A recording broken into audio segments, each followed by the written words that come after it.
90 நாட்கள் அர்ப்பணிப்பு என்ன சாதிக்கும் என்று எப்போதாவது யோசித்திருக்கிறீர்களா? வலிமை, விடாமுயற்சி மற்றும் மாற்றத்தின் எழுச்சியூட்டும் பயணத்தை காண்க. இங்கிருந்துதான் எல்லாம் தொடங்கியது. குறைந்த ஆற்றல், ஆரோக்கியமற்ற பழக்கவழக்கங்கள் மற்றும் மாற்றத்திற்கான ஆசை. இந்த நோக்கம் என்ன? 20 பவுண்டுகள் எடையை குறைத்து, தசையை வளர்த்து, ஆரோக்கியம் மற்றும் உடற்தகுதியுடன் கூடிய நிலையான வாழ்க்கை முறையை உருவாக்குங்கள்.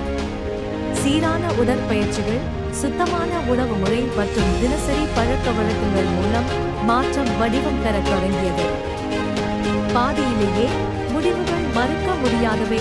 வலிமை மேம்பட்டது, தன்னம்பிக்கை வளர்ந்தது, இலக்கில் எப்போதும் இல்லாத அளவுக்கு நெருக்கமாக உணர்ந்தேன். 90 நாட்கள் கடின உழைப்புக்கு பிறகு பலன்கள் தாங்களாகவே பேசுகின்றன. ஆரோக்கியமான, மகிழ்ச்சியான பதிப்பு வெளிப்பட்டது. உத்வேகம் பெறுகிறீர்களா? இன்றே உங்கள் சொந்த மாற்றத்தை தொடங்குங்கள். மேலும் கதைகள், உதவிக்குறிப்புகள் மற்றும் ஊக்கத்திற்கு குழு சேரவும்.